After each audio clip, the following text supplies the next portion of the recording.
قدير الذي خلق الموت والحياة ليبلوكم أيكم أحسن عملا وهو العزيز الغفور الذي خلق 7 سماوات طباقا ما ترى في خلق الرحمن من تفاوت فارجع البصر هل ترى من فطور ثم ارجع البصر كرتين ينقلب إليك البصر خاسئا وهو حسير ولقد زينا السماء الدنيا بمصابيح وجعلناها رجوما للشياطين وأعتدنا لهم عذاب السعير وللذين كفروا بربهم عذاب جهنم وبئس المصير إذا ألقوا فيها سمعوا لها شهيقا وهي تفور تكاد تميز من الغيظ كلما ألقي فيها فوج سألهم خزنتها ألم يأتكم نذير قالوا بلى قد جاءنا نذير فكذبنا وقلنا ما نزل الله من شيء إن أنتم إلا في ضلال كبير وقالوا لو كنا نسمع أو نعقل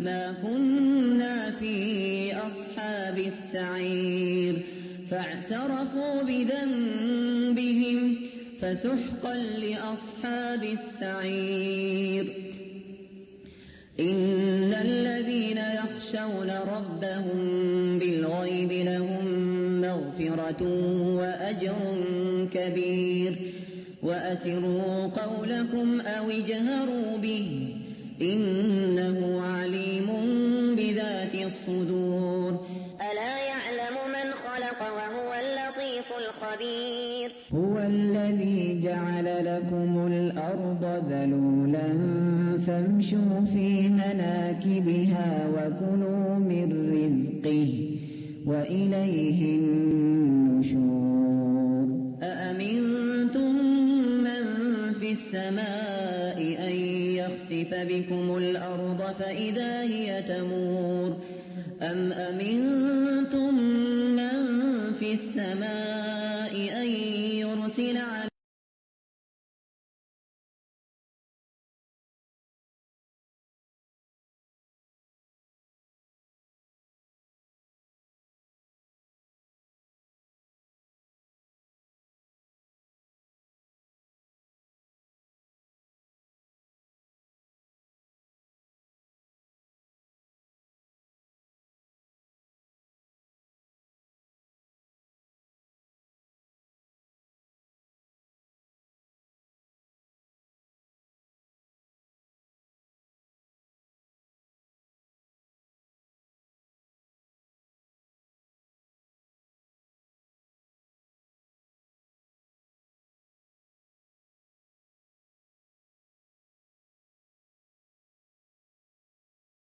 Bismillahirrahmanirrahim. Dengan nama Allah yang Maha Pengasih, Maha Penyayang. La uqsimu biyaumil qiyamah. Aku bersumpah dengan hari kiamat. Wa la uqsimu bin nafsil lawwamah. Dan aku bersumpah demi jiwa yang selalu menyesali dirinya sendiri. Ayahsabul insanu an lan najma'a 'idhamah. Apakah manusia mengira bahwa kami tidak akan mengumpulkan kembali tulang belulangnya? Bala qadirina 'ala an nusawwiya bananah.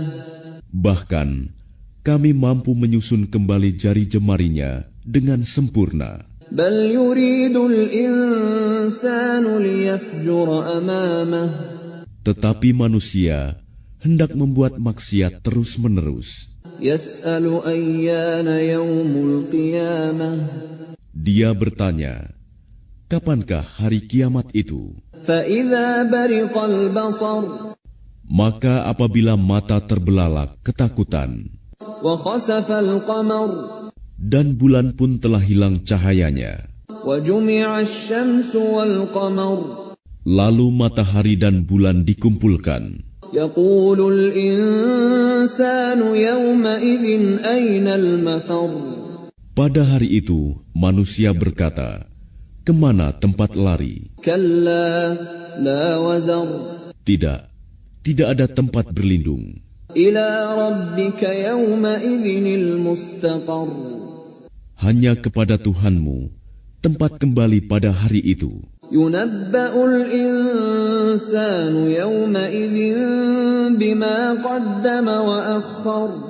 Pada hari itu diberitakan kepada manusia apa yang telah dikerjakannya dan apa yang dilalaikannya. بل الإنسان على نفسه بصيرة.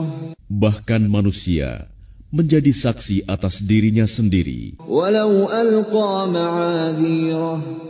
Dan meskipun dia mengemukakan alasan-alasannya, لا تحرك به لسانك لتعجل به.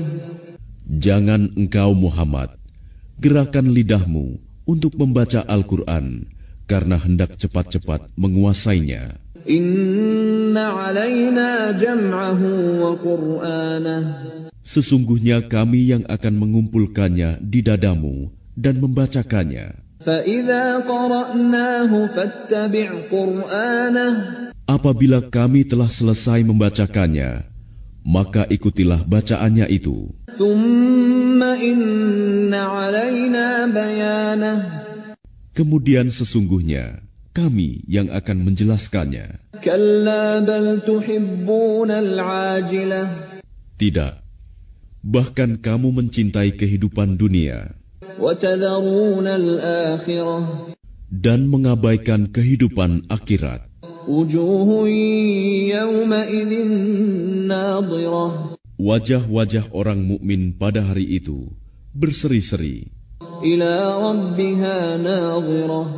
memandang Tuhannya, ووجوه يومئذ باسرة. dan wajah-wajah orang kafir pada hari itu muram. تظن أن يفعل بها فاقرة. Mereka yakin bahwa akan ditimpakan kepadanya malapetaka yang sangat dahsyat. كلا إذا بلغت التراقي. Tidak, apabila nyawa telah sampai ke kerongkongan, وقيل من راق. dan dikatakan kepadanya, siapa yang dapat menyembuhkan? وظن أنه الفراق. Dan dia yakin bahwa itulah waktu perpisahan dengan dunia. والتفت الساق بالساق. Dan bertaut betis kiri dengan betis kanan. إلى ربك يومئذ المساق. Kepada Tuhanmulah pada hari itu kamu dihalau. فلا صدق ولا صلى. Karena dia dahulu tidak mau membenarkan Al-Quran dan Rasul, dan tidak mau melaksanakan sholat. ولكن كذب وتولى. Tetapi justru dia mendustakan Rasul dan berpaling dari kebenaran. ثم ذهب إلى أهله يتمطى. Kemudian dia pergi kepada keluarganya dengan sombong. أولى لك فأولى. Celakalah kamu, maka celakalah. ثم أولى لك فأولى. Sekali lagi, celakalah kamu manusia, maka celakalah. أيحسب الإنسان أن يترك سدى.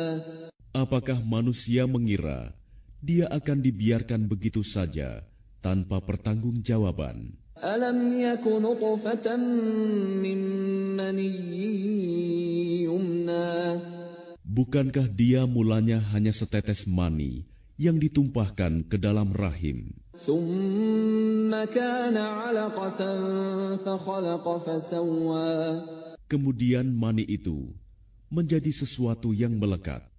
Lalu Allah menciptakannya dan menyempurnakannya. فجعل منه الزوجين الذكر والأنثى Lalu dia menjadikan darinya sepasang laki-laki dan perempuan. أليس ذلك بقادر على أن يحيي الموتى Bukankah Allah yang berbuat demikian berkuasa pula menghidupkan orang mati?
Bismillahirrahmanirrahim. Assalamualaikum warahmatullahi wabarakatuh.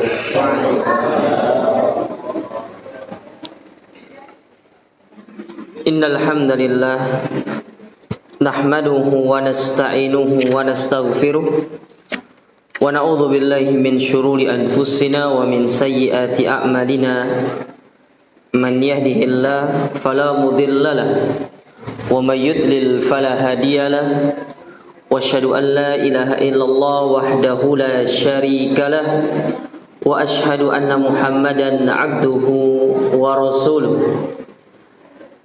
يا ايها الذين امنوا اتقوا الله حق تقاته ولا تموتن الا وانتم مسلمون يا ايها الناس اتقوا ربكم الذي خلقكم من نفس واحده وخلق منها زوجها وبث منهما رجالا كثيرا ونساء واتقوا الله الذي تساءلون به والأرحام إن الله كان عليكم رقيبا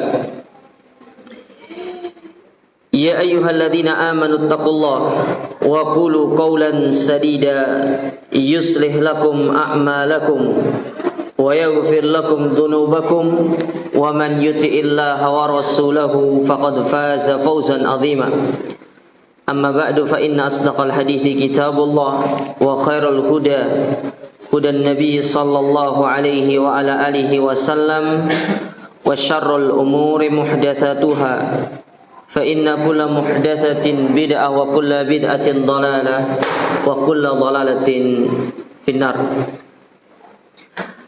Masyiral muslimin wal muslimat, para ikhwan dan akhwat, para jamaah dirahmati dan dimuliakan oleh Allah. Alhamdulillah, kita bersyukur kepada Allah Azza wa Jalla di kesempatan sore hari yang berbahagia ini. Kita kembali dipertemukan dan dikumpulkan oleh Allah Subhanahu wa ta'ala di tempat yang mulia ini, di salah satu rumah di antara rumah-rumahnya, di salah satu taman di antara taman-taman surga yang ada di dunia. Pada kesempatan sore hari yang berbahagia ini, kita akan mempelajari satu judul atau satu tema, yaitu pemilik segala kerajaan. Kajian kita akan ambil dari firman Allah Subhanahu wa ta'ala dalam surat Ali Imran pada ayat yang ke-26. Surat Ali Imran pada ayat yang ke-26. Ayat berapa ibu-ibu? Surat apa? Ya, bukan surat cinta ya. Lagi surat hutang. Surat Ali Imran ayat yang ke-26, di mana Allah Subhanahu wa taala berfirman, A'udzu billahi minasyaitonir rajim. Qul, katakanlah wahai Muhammad, Allahumma malikal mulki tu'til mulka man tasha'u wa tanzi'ul mulka mimman tasha'.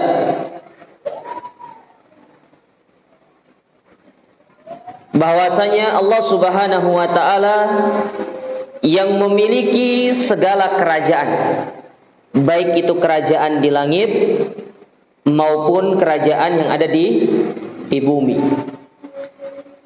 baik kerajaan di dunia maupun kerajaan di akhirat. Makanya Allah mengatakan dalam surat Al-Fatihah itu Maliki Yaumiddin. Ya, Maliki Yaumiddin. Mimnya panjang atau pendek? Panjang. Kalau mimnya panjang, artinya malaka yamliku. Isim fa'il dari malaka yamliku, malik, pemilik artinya. Middin, hari kiamat. Makanya para ulama itu banyak tafsirnya dalam masalah ayat itu. Ada yang disebut dengan apa maksudnya Maliki Yaumiddin, pemilik hari kiamat. Ada yang mengatakan ya dialah Allah yang memiliki hari kiamat. Di antara tafsir yang lain mengatakan bahwasanya Maliki Yaumiddin, bahwasanya dialah segala raja di antara para raja yang ada di akhirat. Di akhirat sudah nggak ada raja lagi, sisanya Allah Ta'ala dengan segala kerajaannya. Dialah Allah yang memiliki segala kerajaan, memberikan kerajaan tersebut kepada siapa yang Allah kehendaki, dan mencabut kerajaan itu dari siapa saja yang Allah kehendaki. Wa tu'izzu man tasya wa tudhillu man tasya. Dialah Allah yang memuliakan, memberikan kemuliaan kepada siapa yang Dia kehendaki, dan menghinakan siapa yang Dia kehendaki. Biyadikal khair, di tanganmu lah segala kebaikan. Innaka ala kulli syai'in qadir. Sesungguhnya Allah Ta'ala Maha berkuasa untuk melakukan segala sesuatu. Ayat ini, masyiral muslimin, jamaah dirahmati dan dimuliakan oleh Allah, menjelaskan kepada kita tentang Allah itu memiliki kemuliaan. Ya, sebelum nanti saya sebutkan ada pelajaran-pelajaran penting dari ayat ini yang saya ambil dari tulisan Dr. Amin bin Abdullah As-Syaqawi.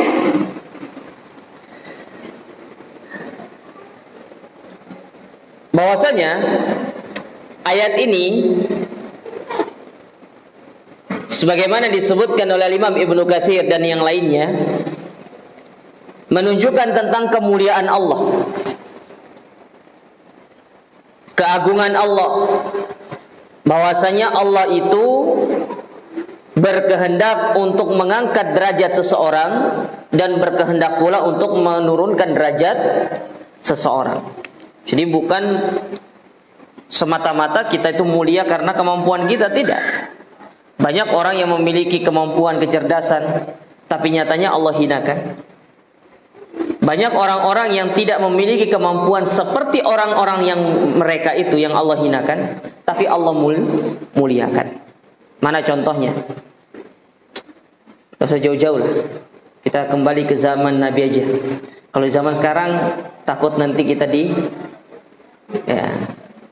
nanti undang-undang IT nanti ya. Bahaya. Antum lihat orang-orang Quraisy itu, Abu Jahal CS. Mulia dia. Abu Jahal itu orang-orang pintar. Abu Jahal itu kunyah yang diberikan Nabi kepadanya. Sebenarnya dia orang cerdas. Kalau kunyah aslinya dia itu Abul Hakam. Ya. Tapi dengan kecerdasan yang dia miliki, kemuliaan yang dia miliki dari kaumnya, Allah hinakan dia. Beda dengan Bilal. Siapa Bilal itu? Budak. Diperjualbelikan. Antum tahu budak kan? Budak itu bebas diperjualbelikan. Di zaman dulu perang ada budak, sekarang nggak ada budak. Kecuali kalau ada perang, baru ada budak lagi. Ya. Tapi coba lihat, Allah muliakan Bilal, Allah angkat derajatnya. Salman Al-Farisi, Allah muliakan. Tapi coba lihat Abu Thalib, Abu Lahab, Utbah ibn al-Mughirah, ya, Al-Walid bin Mughirah, Allah hinakan mereka. Oleh karenanya kata Imam Ibnu Katsir di dalam tafsirnya, beliau mengatakan ayat ini sebagai bentuk jawaban dari Allah Subhanahu wa taala kepada orang-orang kafir, yang mana orang-orang kafir itu mereka menganggap bahwasanya di tangan mereka lah segala kemuliaan itu. Jadi kalau ingin mulia ikut Quraisy, ikut mereka. Enggak begitu. Makanya Allah katakan ahum yaqsimuna rahmat rabbik. Apakah mereka yang membagi rahmat Rabb mereka? Tidak. Yang membaginya adalah Allah Subhanahu wa ta'ala. Taib masyiral muslimin, apa yang bisa kita ambil dari ayat yang mulia ini? Ada beberapa poin yang sangat penting dari ayat yang mulia ini yang bisa kita ambil pelajaran di dalamnya. Yang pertama, awalan ma naqalahu Ibnu Katsir fi tafsirihi anna fiha tanbihan wa irsyadan ila syukri nikmatillahi ta'ala ala rasulih. Ayat yang mulia ini menjelaskan kepada kita bahwasanya Nabi sallallahu alaihi wasallam itu diperintahkan untuk bersyukur atas nikmat yang Allah berikan kepada beliau. Dan kepada kita umatnya, kita disuruh untuk bersyukur. Apa yang disuruh untuk disyukuri sama Nabi itu, atau apa yang Allah perintahkan kepada Nabi, kepada kita, untuk kita syukuri dalam ayat ini, li'anna Allah ta'ala hawwalan nubuwah min Bani Israel ilan Nabiil Arab Al-Qurashi. Karena Allah Ta'ala memalingkan kenabian itu yang tadinya dari Bani Israel dipalingkan kepada negeri Arab, kepada orang Arab. Nabi itu orang Arab atau bukan? Orang Arab. Kan silsilah kenabian itu sampai Nabi Isa itu dari Bani Israel. Makanya ketika akan ada kabar datang Nabi terakhir itu, sebenarnya mereka sudah tahu. Tapi mereka tidak mau apa? Tidak mau menerima kebenaran itu. Mereka sudah tahu. Mereka dikabarkan di dalam kitab Taurat mereka. Sama di dalam kitab Injil dikabarkan akan datang Nabi terakhir. Makanya para pendeta, para rahib-rahib mereka itu menghapus itu. Disimpan sama mereka. Tidak mau dikasih tahu kepada umatnya. Karena kalau dikasih tahu kabur nanti. Ya. Kabur pendapatannya nanti. Jamaahnya kabur. Makanya namun dikasih tahu sama mereka. Padahal sudah jelas akan datang Nabi terakhir dari bangsa Arab. Orangnya begini. Makanya orang-orang yang masih berpegang teguh dengan agama dari Nabi mereka, seperti Nabi Musa, Nabi Isa, mereka beriman kepada Nabi SAW. Adapun mereka tidak, yang lainnya.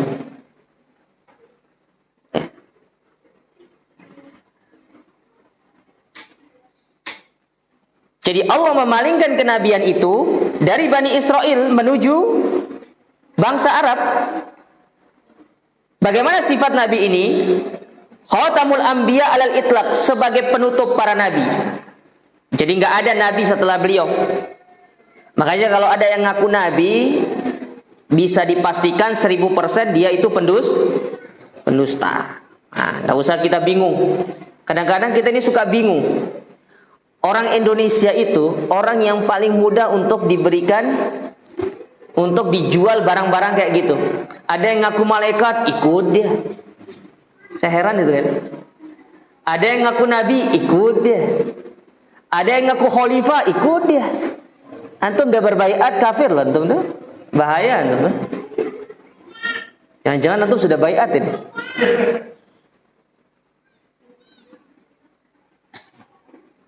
Orang Indonesia tuh gitu, gampang. Ada yang ngaku nabi, ikut. Makanya segala sesuatu itu ditimbang dengan ilmu, bukan dengan perasaan. Agama itu bukan perasaan, jamaah. Agama itu ilmu. Al-Quran, Sunnah, itu agama, bukan perasaan. Bukan lo nyaman rasa malah yang tahu desa kita. Bukan itu agama itu. Ilmu. Ada dalilnya enggak? Kalau tidak ada, nggak usah ikuti. Kalau ada, ikuti. Itulah agama. Apa yang Allah dan Rasulnya perintahkan, itu yang kita lakukan. Yang tidak diperintahkan, tidak usah ikuti. Biar belengnya keman sepuan, tuh loka dita, beleng mentak. Apa bedanya kita sama orang-orang dulu? Orang musyrikin jahiliyah itu, ketika diajak untuk beriman, apa kata mereka? Mawajadna aba'ana. Apa yang kami dapati dari nenek moyang kami. Bapak bedanya kita sekarang. Lamin naluk jawaban. Itu lokas puan mentah. Itu lokas puan. Tidak menjamin orang loka itu, orang sepuan itu berada di atas.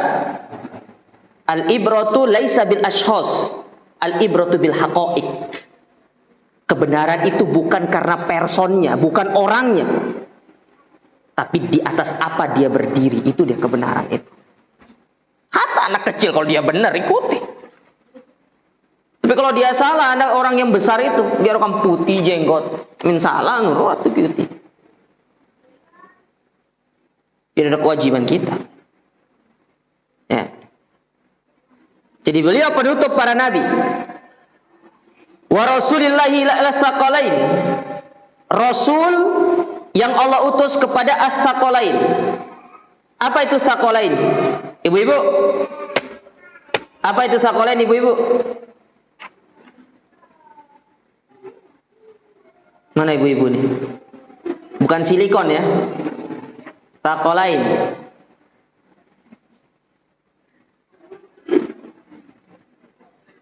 Saya husnudon, ibu-ibu tuh mencatat dengan sebaik-baiknya.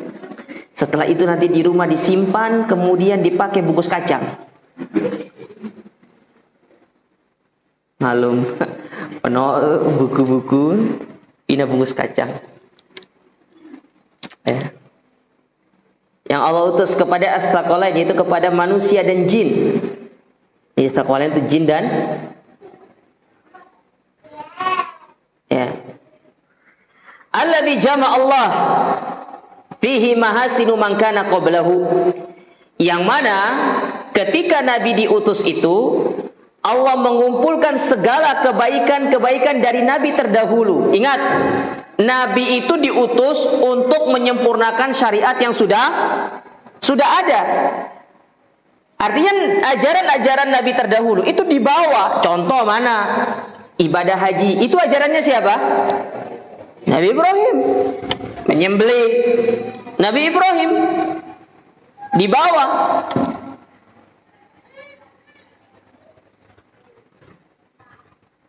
Oleh karena dalam hadis yang dikeluarkan oleh Al-Imam At-Tirmidzi kalau tidak salah, Nabi SAW pernah bersabda, "Innama bu'itsu liutammima makarimal akhlak."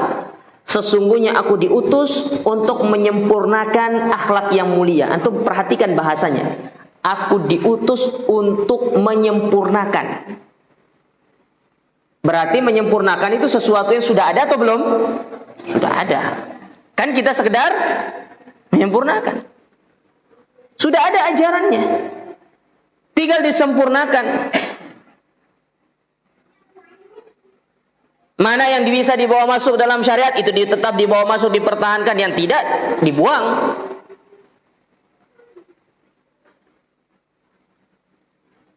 Ajaran-ajaran Nabi terdahulu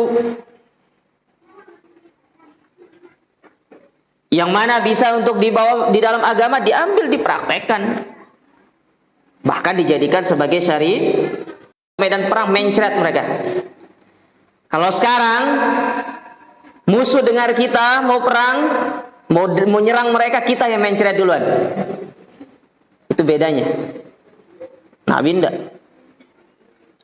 Baru datang surat saja mereka sudah ketakutan.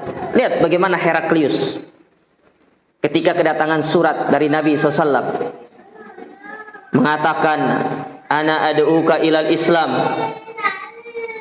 aslim taslam." Masuk Islamlah engkau akan selamat. Wa illa, kalau tidak maka engkau akan mendapatkan 2 dosa, atau bayar jizyah.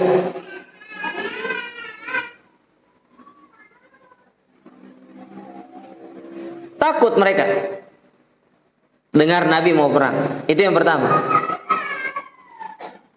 Kekhususan yang kedua, waju'ilat li al-ardu masjidan wa tahuran.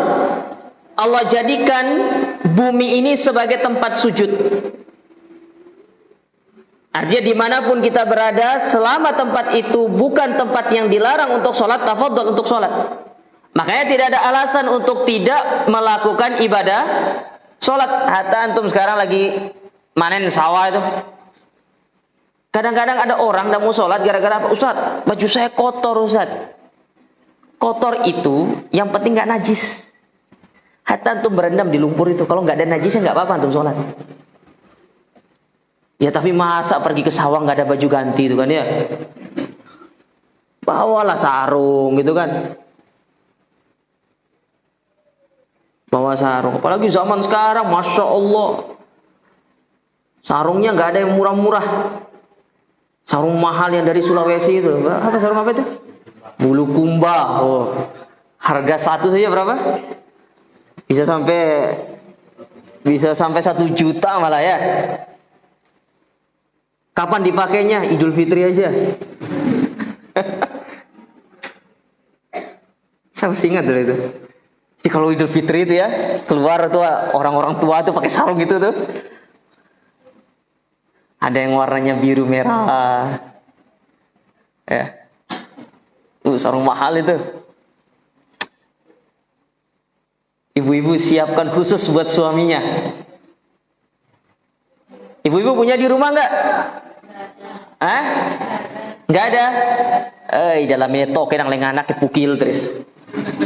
Sah.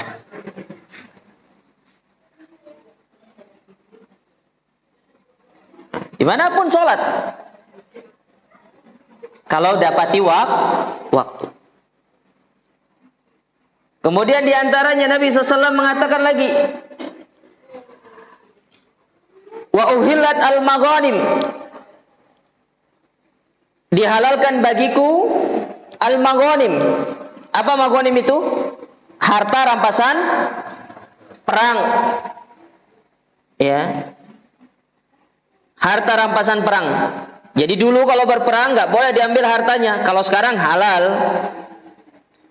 Makanya kan kita sering dengar ghanimah. Kalau di pondok dulu ada barang orang nggak ada yang punya, langsung bilang apa? Ghanimah. Aduh. Ghanimah ini. Iya. Ada santri dikunjungi sama orang tuanya. Ghanimah kita orang nih. Ya.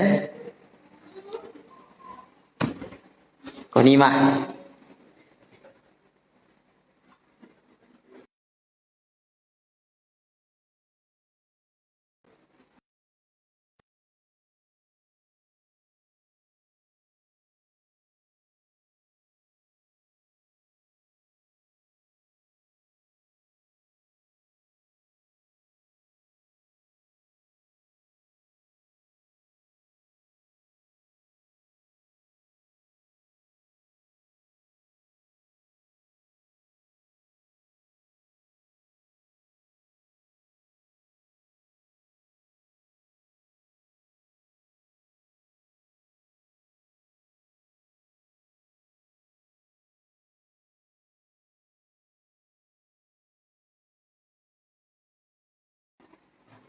Lalu yang keempat, utitu syafa'ah, aku diberikan syafaat.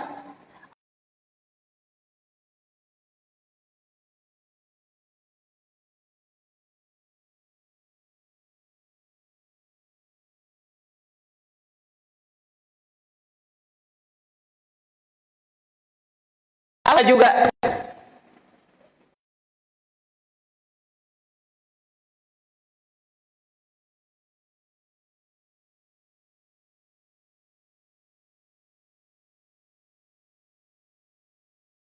Dan Tauriyah nggak bisa datang ke Nabi Musa, nggak bisa datang ke Nabi Isa, nggak bisa. Lalu apa kata Nabi Muhammad SAW? Sini. Ini bagianku. Doa. Wajah rabbuka wal malaku soffan.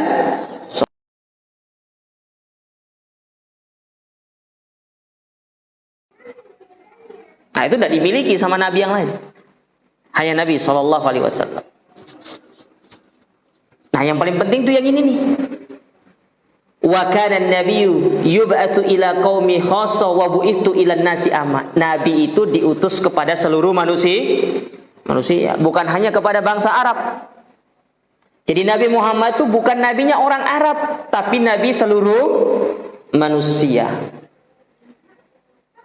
Maka itu melazimkan apa? Ajaran yang dibawa beliau bukan hanya ajarannya untuk orang Arab, tapi untuk seluruh. Karena kan ada orang tuh yang ngaku dirinya sebagai cendekiawan Islam, pemikir Islam. Itu bukan pemikir benar itu. Pemikir yang menyesatkan Islam itu. Ya. Ustadz kok kasar sekali ngomongnya, saya lebih kasar kalau di Surabaya itu. Nah. Harus tegas ya. Mengatakan dirinya, mau dibilang dirinya profesor, mau dibilang dirinya doktor, Kak. Pemikir Islam, cendekiawan Islam. Ya kalau salah kita katakan salah. Mengatakan apa? Oh, jilbab itu budaya Arab katanya. Oh, jelas-jelas ayatnya dalam Al-Quran kok. Wa kulli azwajika wa banatika an yudnina jalabibihinna. Katakanlah kepada istri-istrimu, kepada anak-anakmu dan kepada wanita muslimah untuk menjulurkan jilbabnya dari ujung rambut sampai ujung kepala. Dari ayat ini kita bisa mengambil satu pelajaran jamaah, kata para ulama. Sebelum ayat ini turun, mereka orang-orang di bangsa Arab pada waktu itu dan khususnya di Jazirah Arab belum mengenal yang namanya jilbab, belum mengenal namanya jilbab itu. Maka ketika ayat ini turun, disuruh untuk menutupi dari ujung rambut. Para wanita-wanita di Madinah pada waktu itu, kaum muslimah itu cari kain yang bisa dipakai untuk menutup dirinya. Nah dipakai. Nah, bukan seperti orang-orang itu. Ya. Maka saya tegaskan, antara kita dengan mereka bukan perbedaan pendapat, tapi perbedaan pendapatan. Paham? Ya, perbedaan pendapatan. UUD, ujung-ujungnya ya, donasi lah bahasa halusnya. Ya. Dakwah itu kalau sudah menyangkut masalah itu jamaah, urusan perut, oh selesai sudah. Ini masalahnya soalnya. Maka tidak boleh urusan perut itu dibawa ke dalam apa? Dakwah, tidak boleh. Lihat Nabi kita, miskin atau tidak? Miskin. Miskin Nabi kita. Padahal kalau beliau mau mengambil harta ghanimah bisa saja. Tapi beliau ingin jelaskan kepada kita, Islam itu jangan dicampur adukan dengan masalah. Tidak boleh. Masalah ini Allah yang ngatur sendiri. Yang penting antum bekerja saja. Ya. Jangan tidur di rumah. Ya. Jangan pula jadi taruna ngining, ya. Kerjakan yang bermanfaat. Yang belum menikah segera menikah. Yang sudah menikah, oh sudah. Taib. Jadi diberikan kekhususan tersebut dan tidak diberikan kepada yang lainnya. Nah, ini salah satu bentuk apa? Allah memberikan kemuliaan kepada siapa yang dia kehendaki dan Allah mengangkat dari siapa yang dia. Mana sih? Allah kan kenabian itu dari Bani Israel, tapi Allah putus. Allah putus kenabian itu. Allah berikan kepada bangsa Arab. Ini contohnya, Allah itu memuliakan siapa yang Allah kehendaki. Bukan melazimkan meskipun mereka orang Bani Israel adalah orang yang terkenal, mereka adalah bangsa yang terkenal dengan kenabian mereka. Bukan menjamin bahwa Nabi terakhir akan datang dari mereka. Tidak, makanya Allah tunjukkan kemuliaan itu Allah berikan kepada siapa yang dia kehendaki. Buktinya kepada orang Arab, yang mana sebelumnya orang Arab itu dikucilkan sama Bani Israel, diremehkan sama mereka. Bahkan dengan sombongnya orang Bani Israel itu mengatakan, orang-orang Yahudi itu mengatakan, kalau nanti datang Nabi terakhir, kami bunuh kalian semua, kami hancurkan kalian semua. Allah datangkan dari orang Quraisy. Allah datangkan.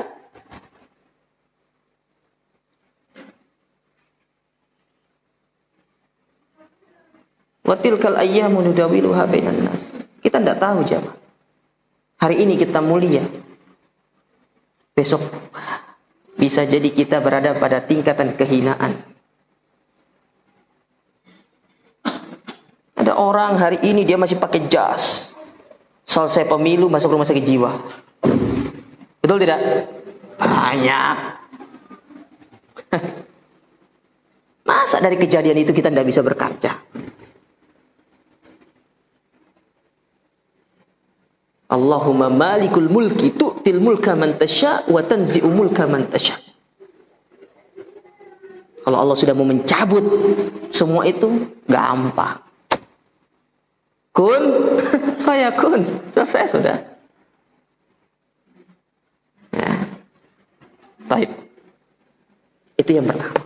Yang kedua, pelajaran yang kedua yang bisa diambil dari ayat ini. Annal izzata la tutlabu illa minallahi ta'ala wa hiya innama ta'ti bi ta'atihi wa ijtinabi ma'siyatihi. Bahwasanya kemuliaan itu tidak akan bisa kita raih melainkan dengan ketaatan dan menjauhkan diri dari maksiat. Antum mau mulia, taat. Antum mau hina, maksiat.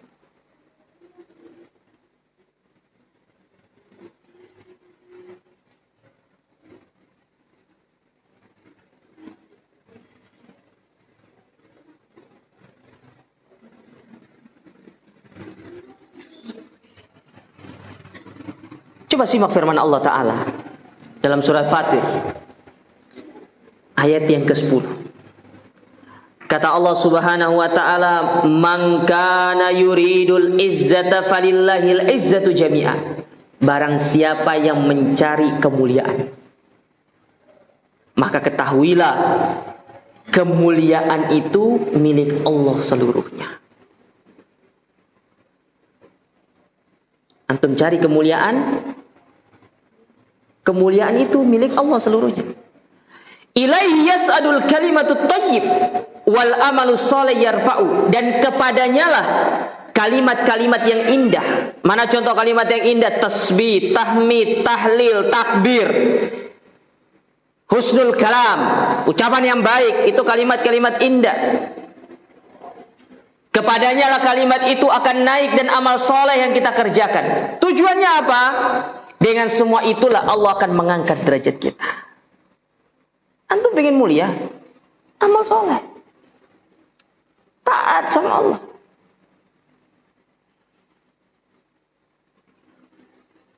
Maka coba ingat,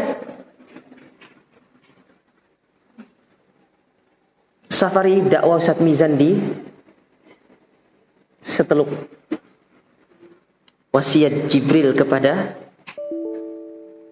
Nabi SAW. Dalam hadis yang dikeluarkan oleh Imam Hakim dalam kitab beliau Al-Mustadrak, yang diriwayatkan dari sahabat Suhaib bin Sinan. Apa pesan Jibril yang terakhir itu kepada Nabi SAW? Wa'lam, ketahuilah, anna syarafal mu'min qiyamuhu bil-lail wa izzuhu istighna'uhu anin nas.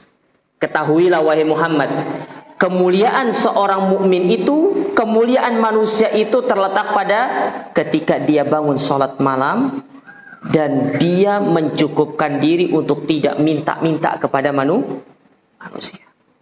Mau tanya sama antum, sholat malam itu amal soleh atau bukan? Antum mau mulia, ibadah, bukan dengan maksiat. Justru maksiat itu mendatangkan kehinaan dalam diri.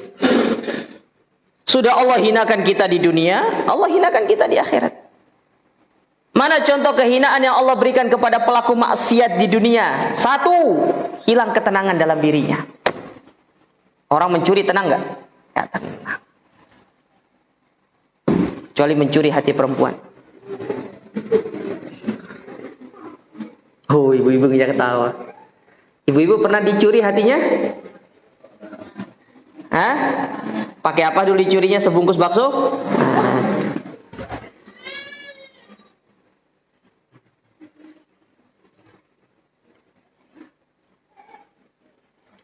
Antum lihat orang nyuri, nggak tenang dia. Orang korupsi itu tenang atau tidak?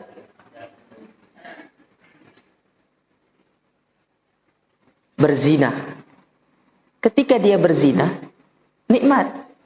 Selesai berzina, takut dia. Apa yang dia takutkan? Aina alamin betian nak tahu tamilukum lah. Mulailah dia berpikir, kalau dia hamil, kalau tidak hamil, lihat trik syaitan begini jamaah ya.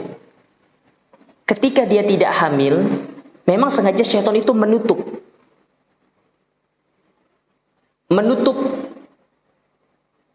apa namanya, itu vulgar sedikit BK, menutup sperma itu supaya tidak masuk ke dalam rahim itu. Tujuannya apa? Angka hamil, supaya dia melakukan lagi. Ketika dia sudah terkoneksi dengan hal itu, disitulah syaitan mulai bermain lagi, hamil anak kita. Yang terjadi apa? Dia sudah berpikir, oh ya kamu hamil, kamu betianta. Antara dua, digugurkan atau dibunuh. Karena sudah takut deh.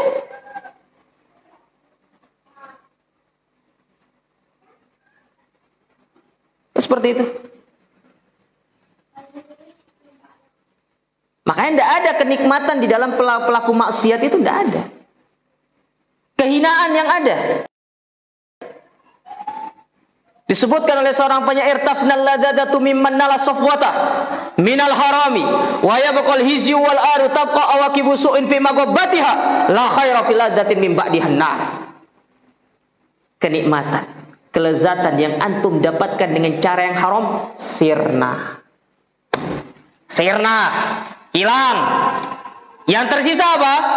Kehinaan, kesengsaraan, dan ancaman di neraka jahanam. Itu yang tersisa.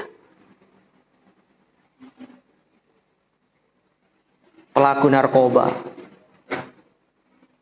peminum minuman keras.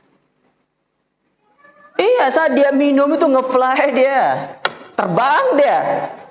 Setelah itu apa yang terjadi? Takut ditangkap polisi. Terbukti. Coba orang-orang yang taat sama Allah, orang yang meninggalkan dirinya dari maksiat, apa yang dia pikir? Dia hanya takut sama Allah. Dia hanya cemas ketika Allah tidak menerima ibadahnya. Dia sudah tidak berpikir lagi. Ketemu sama polisi tidak perlu takut dia. Karena apa yang dia lakukan? Ketemu sama orang-orang tidak perlu takut dia. Tidak ada yang dia perbuat. Enjoy saja ketemu sama orang. Assalamualaikum, gimana kabar Pak? Ini ndak, pelaku maksiat, pencuri, pembunuh, peminum minuman keras, perampok, apa segala macam.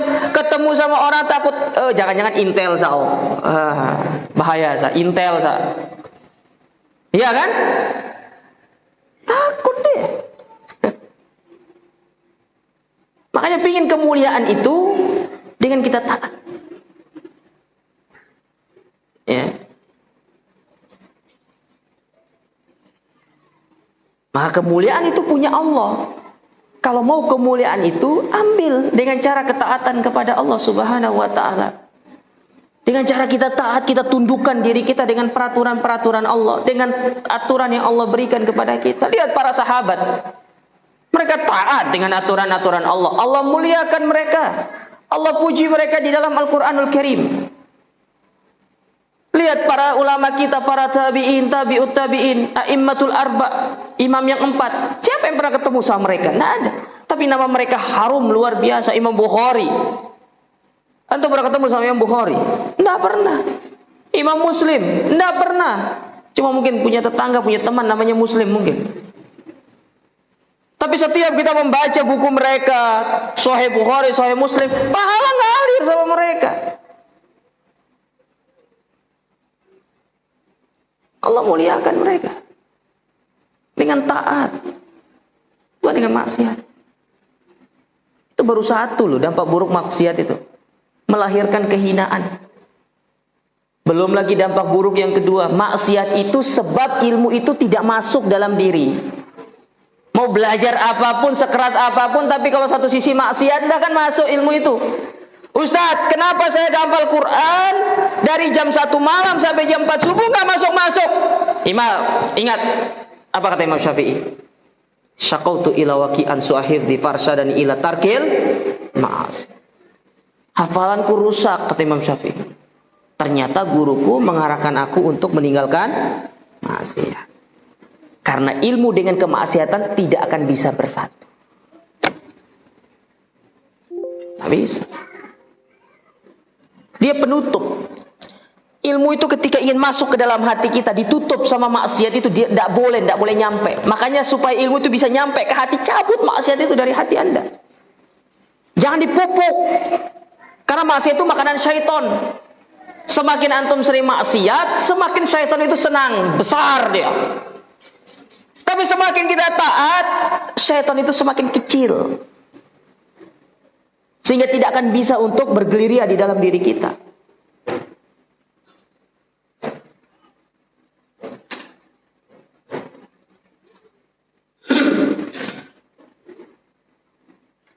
Dan dampak buruk lain dari maksiat apa?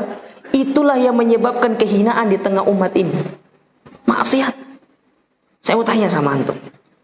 Ada nggak dosa yang tidak dilakukan oleh orang kafir di dalam tubuh kaum muslimin? Ada nggak dosa Yang tidak dilakukan oleh kaum muslimin, yang mana dosa itu juga dilakukan oleh orang-orang kafir. Dilakukan semua.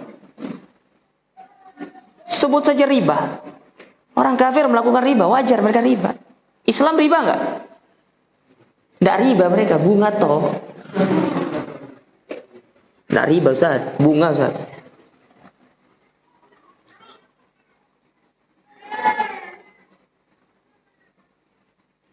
Paham mereka riba itu hanya di bank. Sawah pun bisa riba aja mah. Motor pun bisa riba. Mana contohnya? Nih saya gade motor saya jadi jaminan. Soalnya uang saya 1 juta.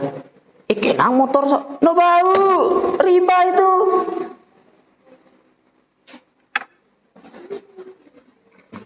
Banyak yang seperti itu enggak? Kenang ngojek lagi. Astagfirullah. Cari uang lagi. Banyak.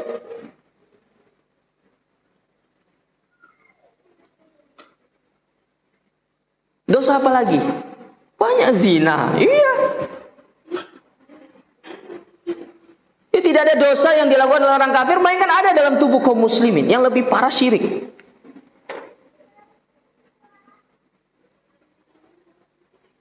Syirik lebih parah.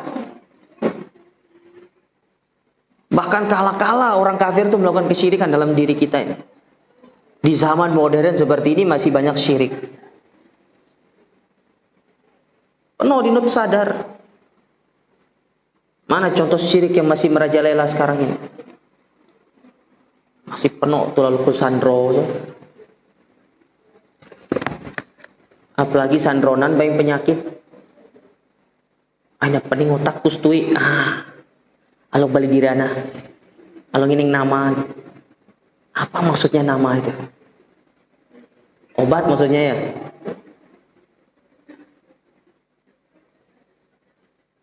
Hilang sisin. Alok balik dirana. Egi tapang. Hilang sisin itu. Kalau cincinnya hilang berarti sudah bukan rezekinya. Beli lagi. Kalau ketemu alhamdulillah. Yang penting jangan kehilangan istri aja.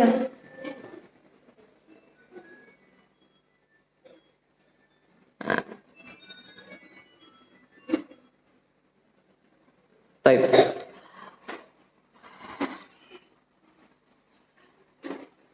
Kata Umar radhiyallahu taala anhu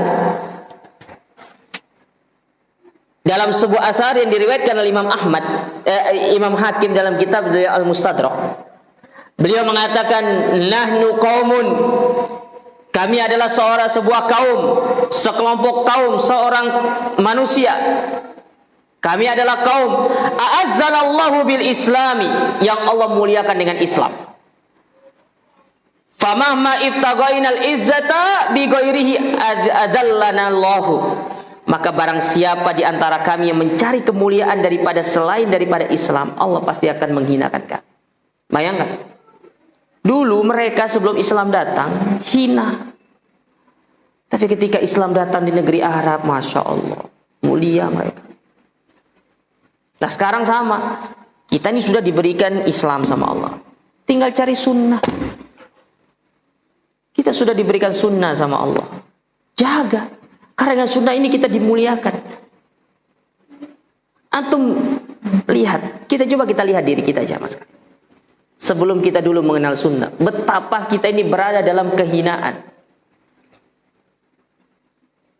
Banyak sekali ritual-ritual yang kita lakukan yang kita tidak tahu hanya atas dasar ikut-ikutan. Tapi setelah kita mengenal sunnah, kita mengetahui tentang hakikat dari agama ini. Bagaimana Islam ini yang sesungguhnya. Nah ini satu kemuliaan. Dan saya yakin kepercayaan diri antum setelah mengenal sunnah meningkat 1000% daripada sebelum mengenal sunnah. Dan itu terjamin, benar, terbukti.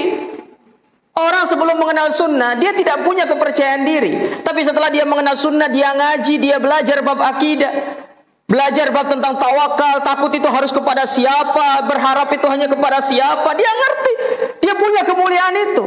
Dia tidak takut lagi seperti dahulu dia sebelum mengenal sunnah itu, dia sebelum dia belajar itu.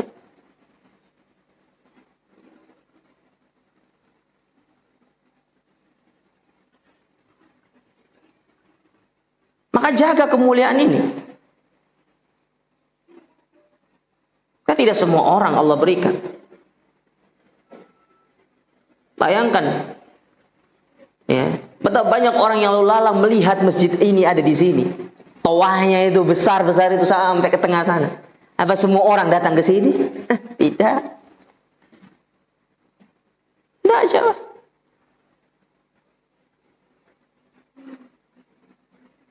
Karena itulah Allah itu memberikan semua itu kepada siapa yang Dia kehendaki. Wallahu a'lamu bil muhtadin. Allah yang tahu siapa yang berhak mendapatkan hidayah. Siapa yang berhak mendapatkan kemuliaan. Nah, kita yang sudah dimuliakan sama Allah Ta'ala dijaga. Tinggal bagaimana kita istiqomah. Setelah itu kita apa? Wariskan kemuliaan ini kepada orang-orang yang ada di sekitar kita. Seraya kita berharap mereka juga mendapatkan kemuliaan tersebut.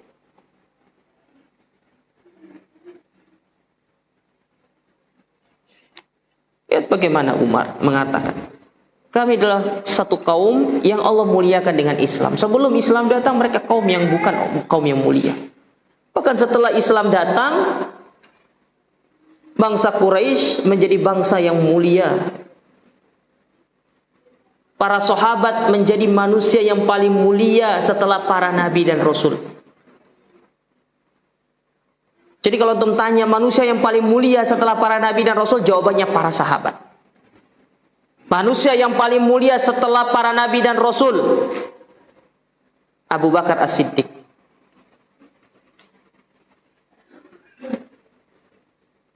Kaum yang paling mulia dari seluruh kaum-kaum yang ada di atas muka bumi ini yang pernah Allah utus kepada mereka nabi, jawabannya umat Islam.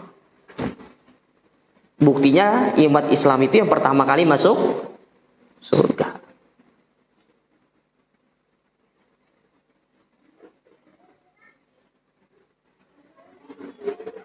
Mana contohnya lagi? Kemuliaan yang Allah berikan kepada kaum muslimin. Tidak pernah Allah itu berikan namanya Lailatul Qadar kecuali kepada umat Islam. Tidak pernah. Hanya kepada kaum muslimin. Nah, maka mintalah kemuliaan itu di tangan Allah dengan taat, jangan dengan maksiat. Karena kemaksiatan itu tidak akan melahirkan kemuliaan. Baik. Kemudian yang ketiga,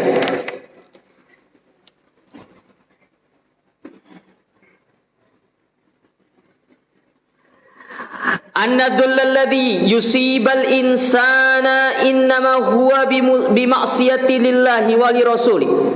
Ketahuilah bahwasanya kehinaan yang menimpa satu kaum, yang menimpa manusia, dikarenakan kemaksiatannya kepada Allah dan Rasulnya. Jadi kehinaan yang menimpa kita itu disebabkan karena maksiat kita kepada Allah dan Rasul. Kita sudah sebutkan tadi tentang maksiat kita kepada Allah. Saya ingin kasih contoh. Orang yang bermaksiat kepada Rasul itu langsung dihinakan sama Allah Ta'ala. Perang Uhud. Antum sudah sampai perang Uhud? Sirahnya sudah sampai perang Uhud? Belum? Perang Uhud. Lihat. Ini tokoh utamanya siapa? Sahabat. Kurang apa sahabat coba? Ketika perang Uhud, para sahabat itu datang ke lembah Uhud dengan bermodalkan kepercayaan diri yang besar. Kenapa? Pasukannya banyak. Ya, Nabi menyusun strategi, Nabi memilih arah di mana memilih arah dari matahari terbit. Jadi ketika matahari terbit, pasukan musuh itu merasa silau. Ya, silau. Lalu Nabi menempatkan 50 pasukan pemanah di atas bukit. Ya, namanya sekarang tuh Bukit Rumat. Bukit pemanah. Pendek kok bukitnya itu. Nggak tinggi-tinggi banget. Cuma itu tempatnya sangat strategis. Karena bukit itu dia berada persis di tengah-tengah medan pertempuran. Jadi kalau antum yang sudah pernah umroh, yang diajak city tour ke, biasanya kan diajak untuk ke syuhada Uhud gitu kan ya, kunjungi sana, itu nanti diajak. Ya. Nanti di sana itu ada di sini tuh ada Main bahasa di Italia ada 8 menit. Nah, dulu itu tempat manuvernya Khalid bin Walid itu. Nah, itu waktu itu Khalid bin Walid masih kafir.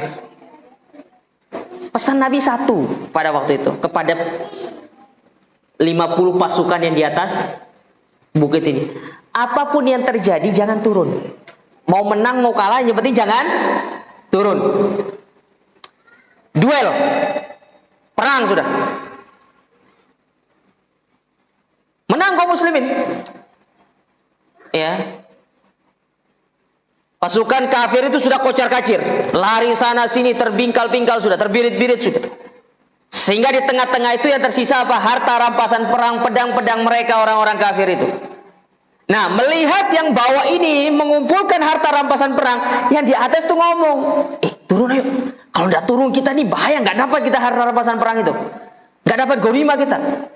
Sahabat yang lain bilang, Nabi mengatakan jangan turun. Apapun yang terjadi, mau menang mau kalah yang penting jangan turun, tetap di sini katanya. Ya. Tapi apa yang terjadi? 40 orang dari mereka turun. Karena melihat sahabat yang di bawah itu sudah mengumpulkan harta rampasan perang. Melihat mereka turun, Khalid bin Walid itu muter lewat belakang. Diputar arah. Jadi kalau diibaratkan ya, ini gunung Uhud. Jadi gunung Uhud itu tuh memanjang gini. Nah, di tengah sini tuh ada bukitnya. Peperangan tuh antara sini, dia mutarnya lewat sini. Dia mutar Khalid itu lewat belakang, ditebas sama Khalid itu. Kekalahan terbesar kaum muslimin di perang Uhud. Ditebus. Apa sebabnya? Bermaksiat kepada. Lihat para sahabat loh ini.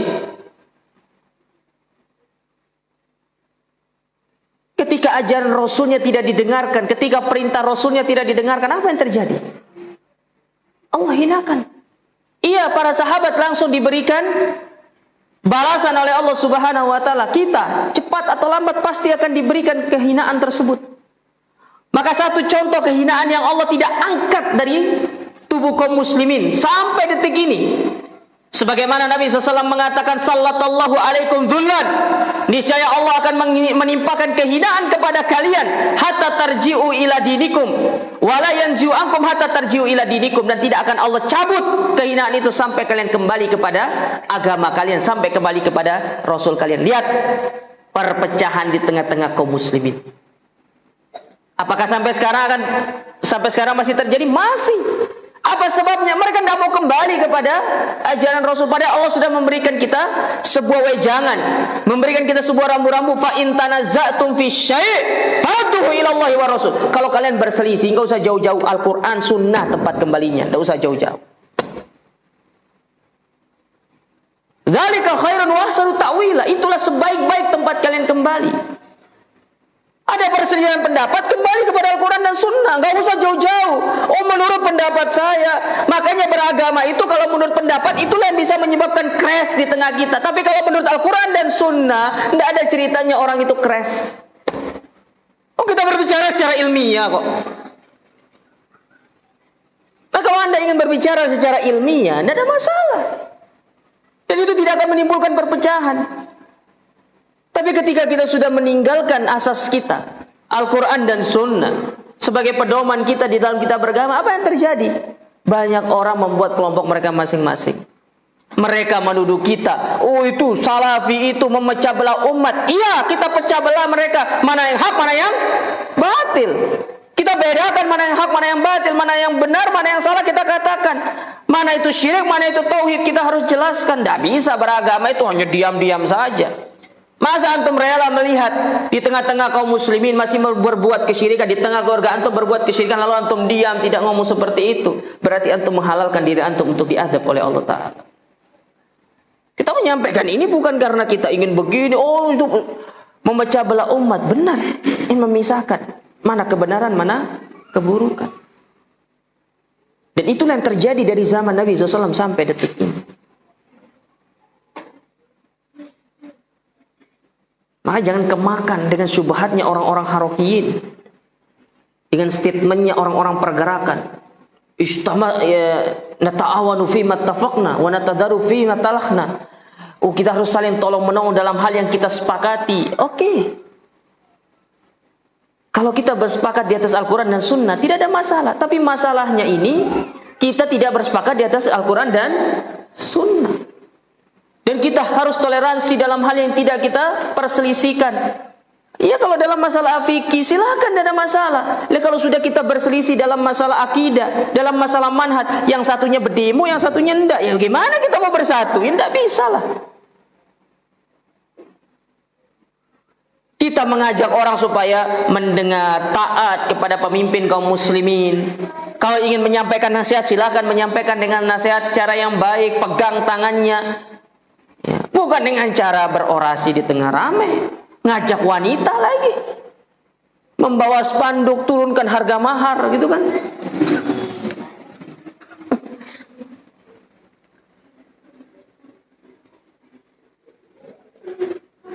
Tidak seperti itu.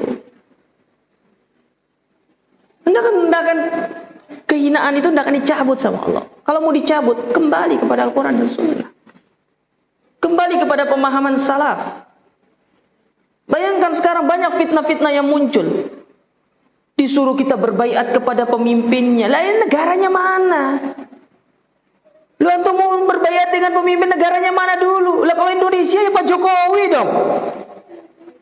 Kalau antum mau berbaiat, mau buat negara keluar dari Indonesia ini, cari negara baru, buat negara baru.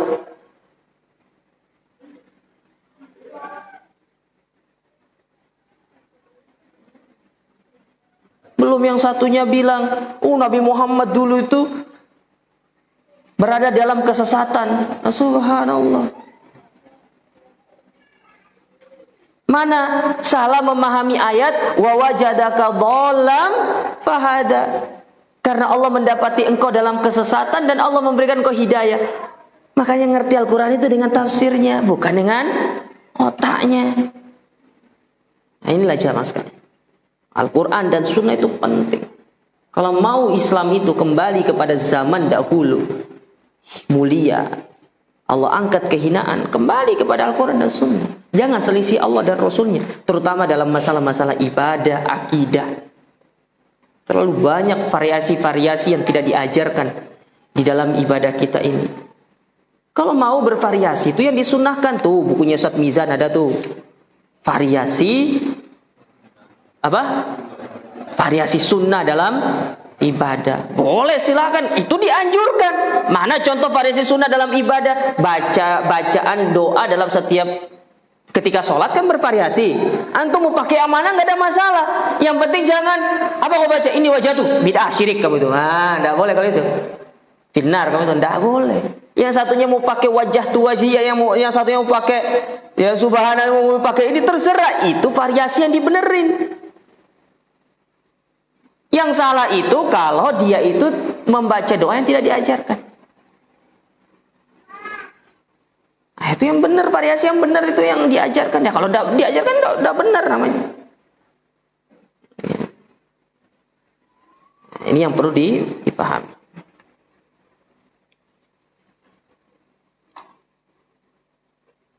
Taib. Kemudian yang keempat. Afwan, saya ingin sampaikan satu hadis dulu. Disebutkan di dalam hadis yang dikeluarkan oleh Ibnu Umar bahwasanya Nabi SAW pernah bersabda, "Bu'ithu baina yaday sa'a bis-saif." Aku diutus oleh Allah Subhanahu wa taala di antara hari kiamat dengan pedang. Hatta yu'badallahu wahda la syarikala. Sampai tidak ada yang disembah kecuali hanya Allah semata. Wa ju'ila rizqi tahta dhilli rumhi. Dan Allah menjadikan rizki itu di bawah payung tombakku. Nah, ini dia. Intinya tuh di sini. Lalu apa kata Nabi SAW? Wa ju'ila dhullu was-sagharu ala man khalafa amri.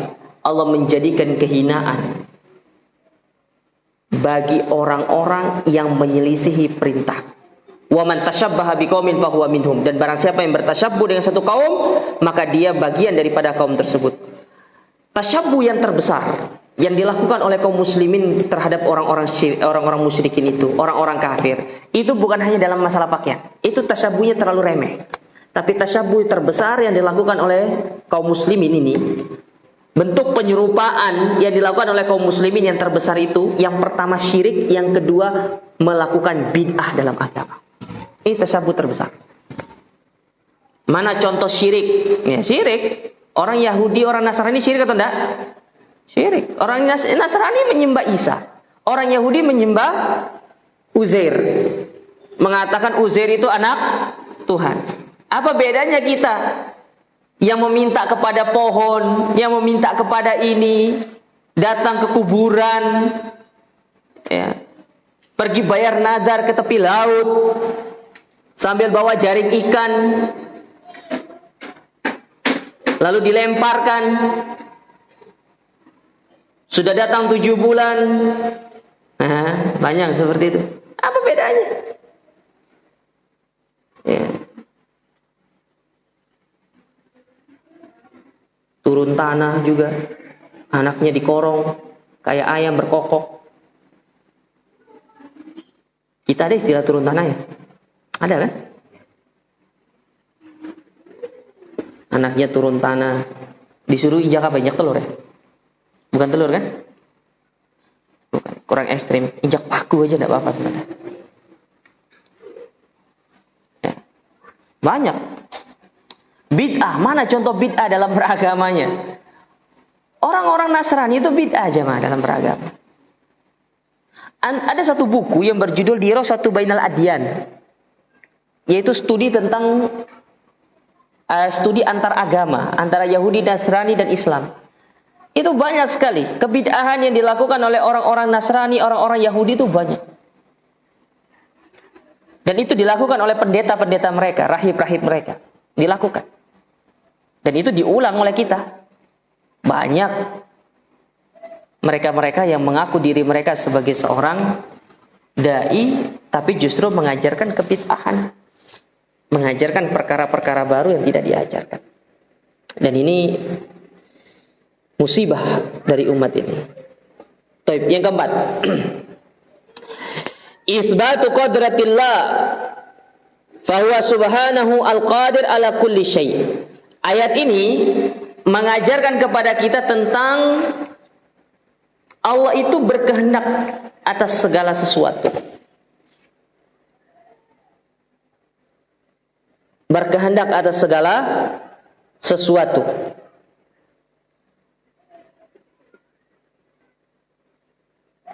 Jadi Allah memiliki kehendak.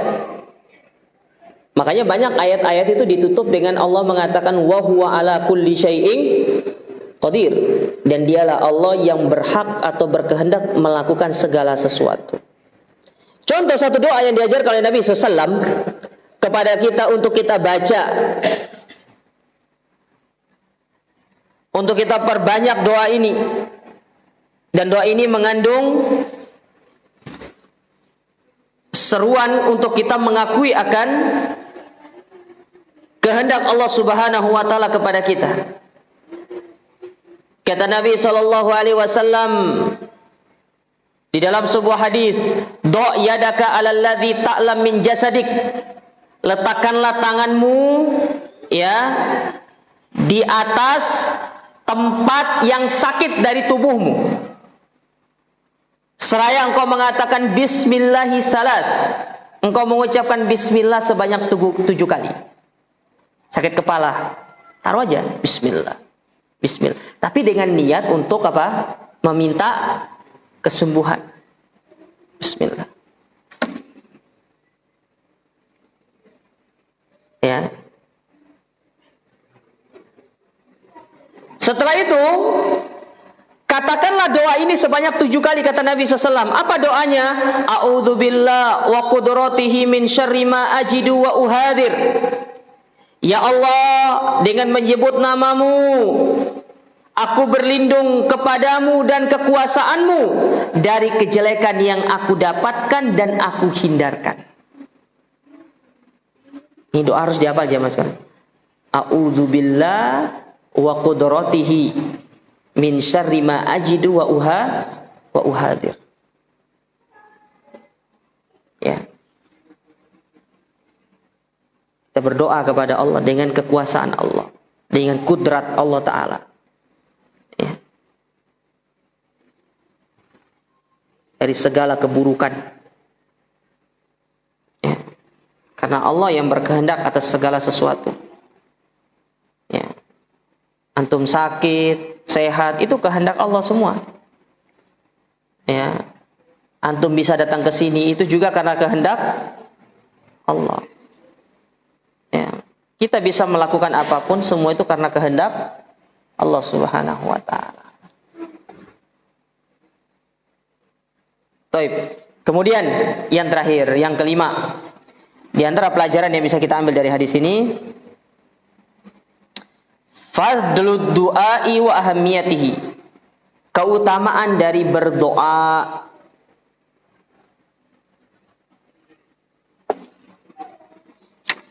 Pentingnya seorang itu berdoa. Sebagaimana para salaf dahulu, mereka itu sering berdoa, meminta kepada Allah Ta'ala. Dan ingat, doa itu merupakan senjata kita. Doa itu gratis. Jangan pelit-pelit berdoa. Minta sama Allah, gratis berdoa itu. Apapun yang antum minta, minta sama Allah. Coba lihat Nabi SAW memberikan pesan kepada Ibnu Abbas. Apa kata Nabi? Wa idza sa'alta fas'alillah. Kalau engkau meminta, mintalah kepada Allah. Ya. Kalau engkau memohon, mohonlah kepada Allah. Ya. Jadi jangan malu-malu untuk berdoa. Minta sama Allah Ta'ala. Ya.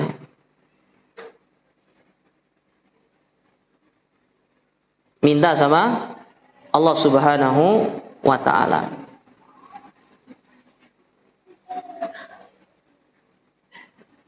Kadang-kadang kita ini suka berdoanya, pelit, tidak mau berdoa. Ya. Dan ingat, jemaah sekalian, kita juga harus memperhatikan adab-adab di dalam berdoa. Dan itu disebutkan oleh para ulama di dalam kitab adab-adab.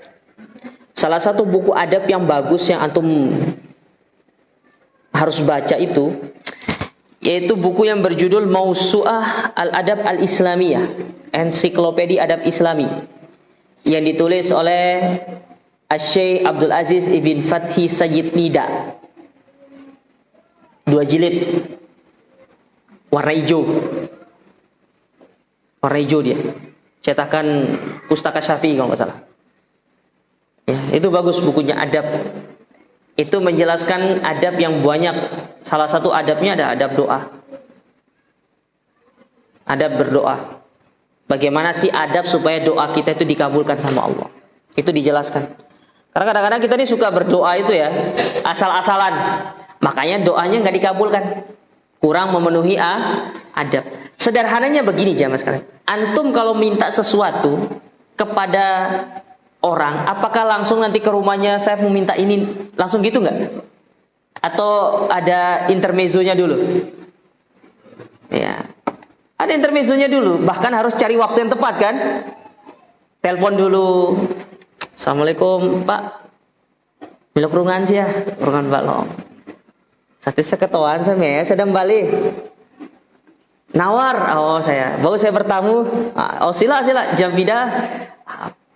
Bayangkan kita mau minta ini loh, minta sesuatu sama orang. Kita adabnya Masya Allah. Apalagi minta kepada Allah. Ada adab-adab yang harus kita perhatikan, yang harus untuk kita terapkan supaya doa kita tuh dikabulkan. Ya, bukan ujuk-ujuk langsung minta. Ya Allah, berikanlah saya sepeda motor Honda Vario 150 cc warna hitam. Ya, belinya di Sumbawa Besar ya Allah. Nggak gitu jangan.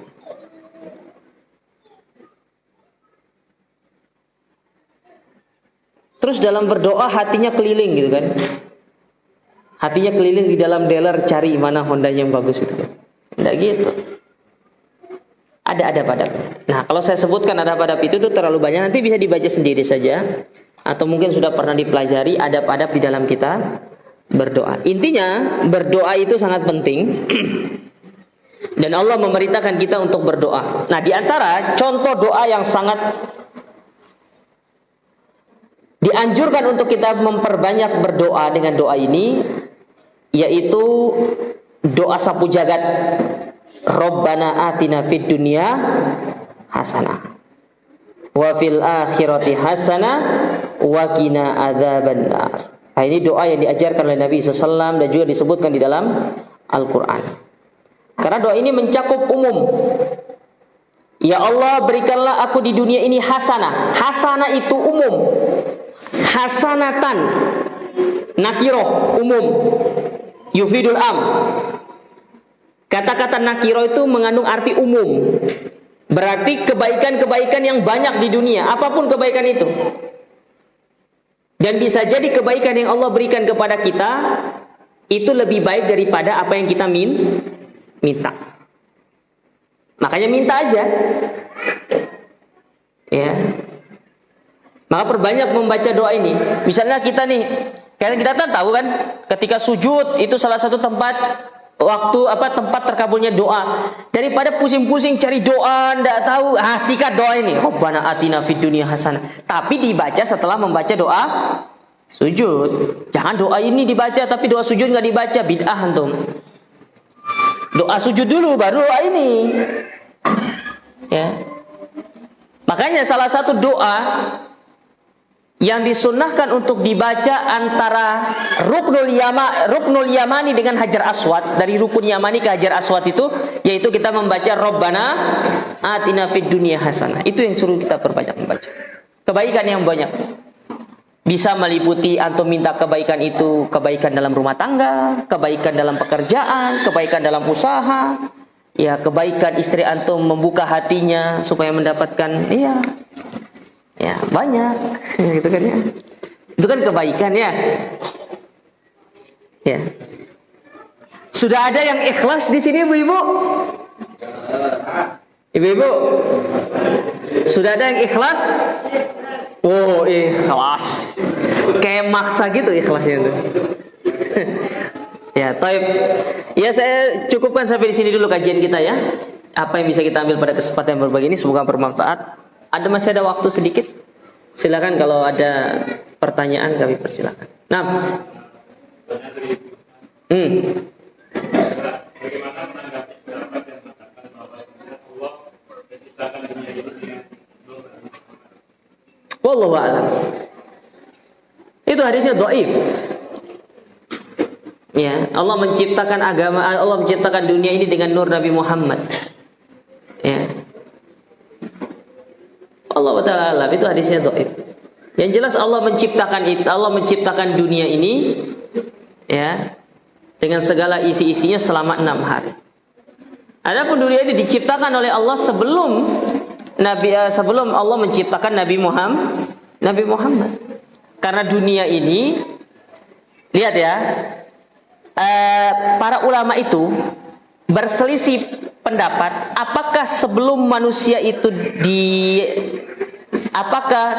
Nabi Adam itu diletakkan di atas muka bumi ini, sebelumnya apakah sudah ada yang tinggal? Jawaban mereka para ulama itu beraneka ragam. Ya, di antara mereka ada yang mengatakan sebelum Adam itu diturunkan di sini, sebelumnya itu adalah para jin. Ya. Para jin. Karena jin melakukan kerusakan di atas muka bumi ini, maka mereka diganti dengan manusia, yaitu Adam.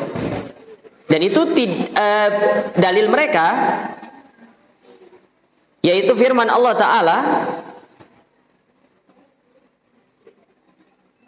dalam surat Al-Baqarah pada ayat yang ke-30, di mana ketika Allah mengatakan wa idz qala rabbuka lil malaikati inni ja'ilun fil ardi khalifah.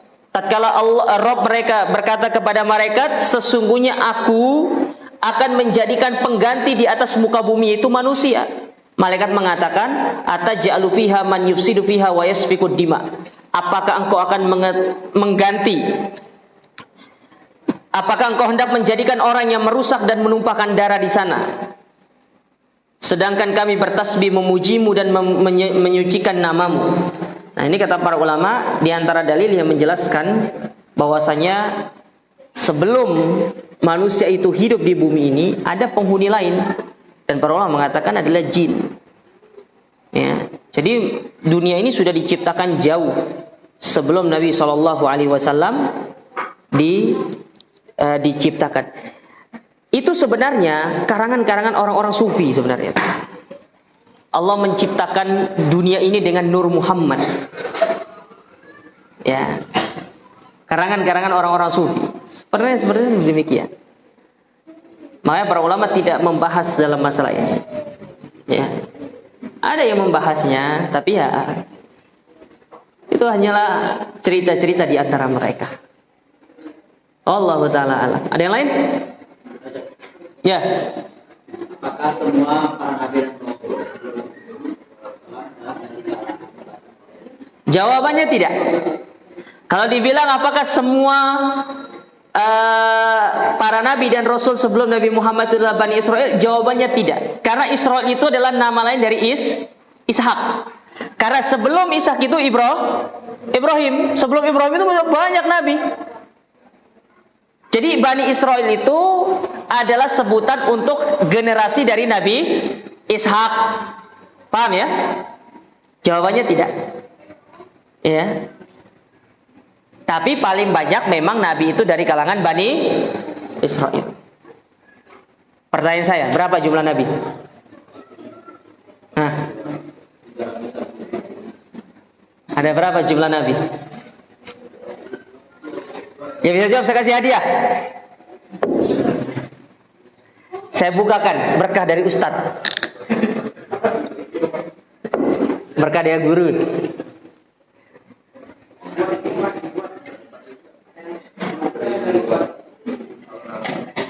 Ibu-ibu, berapa jumlah Nabi?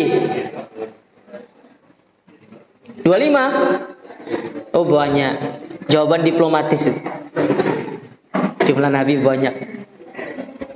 Ada berapa jumlah Nabi? Nabi itu sebanyak 124.000. Berarti saya tarik lagi hadiahnya ya.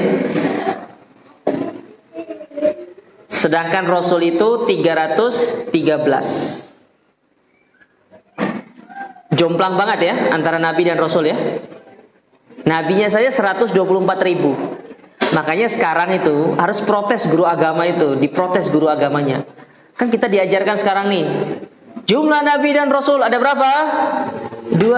Adam, Idris, Nuh dan Hud, Saleh, Ibrahim dan protes ya. Sama dengan malaikat itu, katanya malaikat ada 10 katanya. Jumlah malaikat itu 10. Ya.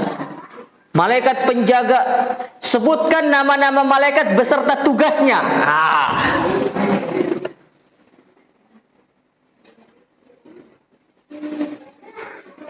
Banyak itu. Antum tahu nggak? Kebanyakan buku-buku agama yang diajarkan kepada kita dahulu itu menganut akidah Asy'ariyah. Sifat 20. Wujud kidam baqo. Mukhalafatu lil hawadisi. Nah, itu kan. Itu akidah-akidah Asy'ariyah. Ya. Sementara Ahlus Sunnah punya kaidah setiap nama memiliki sifat, tapi tidak setiap sifat memiliki nama. Dan kaidahnya sifat dan nama-nama Allah itu indah. Antum harus belajar tauhid asma wa sifat. Itu penting. Jadi setelah belajar, kalau di sini akidahnya belajar kitab apa?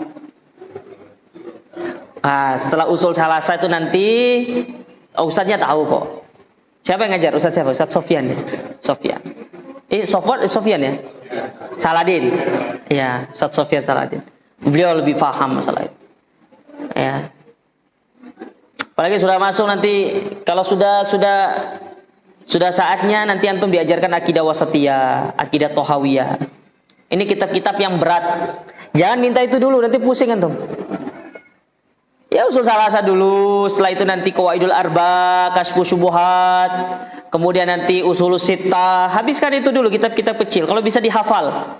I'lam rahimakallah annahu yajibu alaina ta'alluma arba'i masail al-ilmu ma'rifatullah wa ma'rifatun nabi wa dinil islami bil adillah. Ya. As-tsani al-amalu bihi was-tsalis as-sabru alaihi ad-da'watu ilaihi war-rabi' as-sabru alaihi wad-dalilu qauluhu ta'ala fa'lam annahu la ilaha illallah wastaghfir li dzambik. Wa qala al-Bukhari babul ilmi qabla al-qawli wal-amal. Wa qala asy-Syafi'i law anzalallahu wa qala ta'ala wal asri innal insana lafi khusr. Wa qala asy-Syafi'i law ma anzalallahu illa hadhihi surah lakafathum. Hafal, harus dihafal. Harus di dalam kepala, jangan di luar kepala. Kalau di luar kepala berarti nggak masuk. Hafal itu harus dihafal. Baik. Ada lagi? Ya, silakan. Silakan. Apakah syafaat itu khusus bagi orang yang senantiasa bersolawat dan juga akan disebut bahwa orang senantiasa membaca Quran dia nanti akan menjadi sebab baginya. Apakah syafaat itu? Iya, syafaat itu banyak ya. Syafaat itu ada syafaat yang memang khusus dari Nabi SAW yang Allah berikan kepada beliau untuk diberikan kepada umatnya. Contohnya yang sering bersolawat kepada beliau. Ya, itu salah satu contohnya. Kalau ada kaitannya dengan beliau, ya, khusus diberikan kepada mereka yang sering bersolawat. Ya. Ada juga orang yang mendapatkan syafaat itu dari dia sering membaca Al-Quran. Artinya, di sini para ulama mengatakan segala amalan yang bisa mendatangkan syafaat itu dikerjakan. Sehingga kita itu memiliki banyak syafaat. Karena syafaat ini kan secara bahasa artinya asy-syafa' artinya penolong artinya. Syafaat itu artinya penolong, pertolongan. Semakin banyak pertolongan kita, semakin banyak kesempatan kita untuk mendapatkan surga yang tinggi. Nah, kalau kita hanya dapatkan syafaat dari kita bersolawat saja, Al-Quran nggak dapat, kemudian puasanya nggak dapat, lah kan kurang jadinya. Ya, makanya kita diperintahkan untuk mengerjakan segala amalan-amalan, khususnya yang itu berkaitan erat dengan yang namanya syafaat. Dan itu banyak ya, banyak.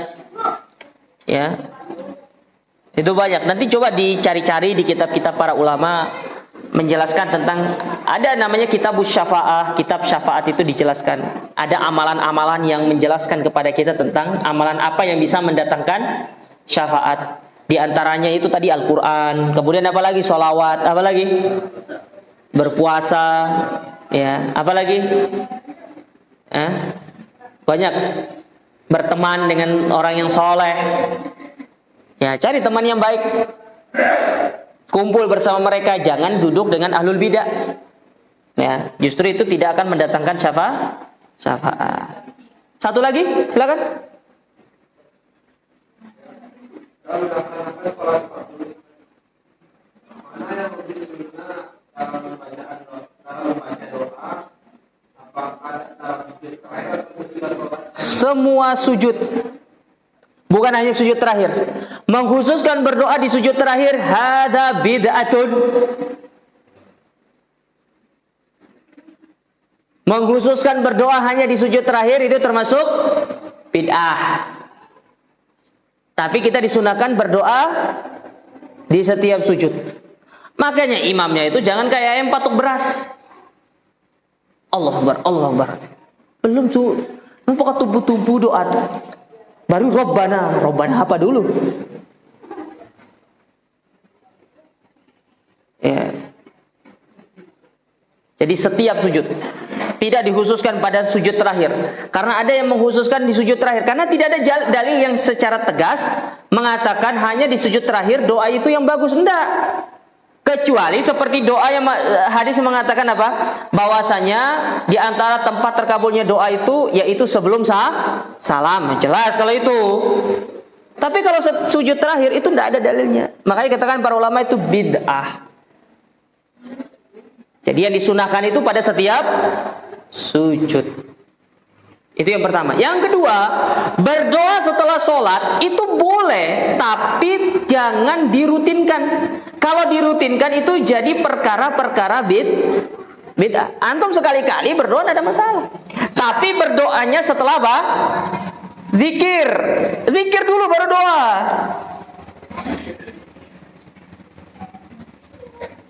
Karena Nabi SAW mengatakan idza faragha minas sholati fastaghfar thalatha marrat. Nabi ketika selesai sholat beristighfar 3 kali. Bukan langsung berdoa mengangkat tangan, tidak. Zikir dulu, selesai zikir baru antum mau berdoa, fadhol silakan. Tapi jangan dirutinkan. Kalau dirutinkan nanti masuk ke dalam perkara beda. Sekali-kali nggak ada masalah. Hari ini doa, besok nggak usah, lusa berdoa gitu, nggak ada masalah. Tidak ada yang larang. Karena berdoa secara umum itu diperbolehkan kapanpun. Terutama pada waktu-waktu yang mustajab. Itu sangat ditekankan. Ya. Ini kadang-kadang kita sudah suka salah kaprah. Makanya sujud terakhirnya lama. Tidak seperti itu. Ya. Tidak seperti itu. Sholat yang bagus itu adalah sholat yang rukuknya sama, sujudnya sama, iktidalnya sama. Ya. Nah, ini yang paling penting. Tapi kadang-kadang, Ustadz, misalkan saya lupa doa di setiap sujud, ternyata saya baru ingatnya di sujud terakhir. Ya itu beda perkara. Tapi kalau mengkhususkan di sujud terakhir, itu masuk ke dalam perkara. Bedakan ya, mengkhususkan dengan lupa. Itu tidak sama. Ya. Karena tidak ada dalil secara khusus yang menjelaskan akan hal itu. Paham ya? Ibu-ibu paham? Paham tidak? Insya Allah tidak paham. Ya. Jadi harus dipahami nih jamaah sekalian biar tidak salah kaprah. Kadang-kadang suka salah kaprah. Tapi para jamaah sekalian, mungkin ini bisa kita sampaikan. Kurang lebihnya kami mohon maaf. Jazakumullah khairan atas perhatian antum semuanya. Wa barakallahu fikum. Ya. Semoga apa yang kita ambil pada kesempatan berbagai ini bermanfaat. Oh, silakan. Baru datang. Mau tanya, Pak?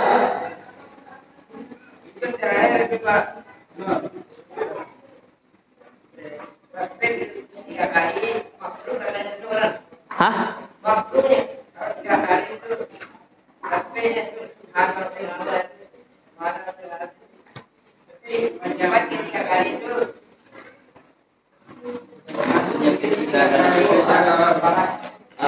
Jika membaca dari 3 kali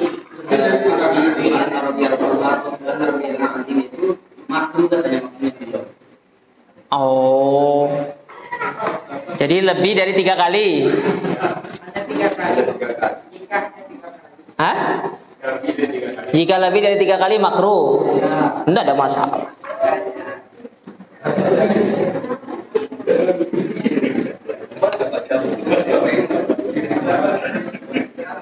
Masya Allah. Semangat Pak. Ya. Ada lagi pertanyaannya Pak? Itu aja? Hah? Itu aja. Ya, Taib. Cukup ya. Ya, insyaallah ini yang bisa kita sampaikan. Kita akhiri dengan doa kafaratul majlis. Subhanakallahumma rabbana bihamdika asyhadu an la ilaha illa anta astaghfiruka wa atubu ilaik. Wassalamualaikum warahmatullahi wabarakatuh.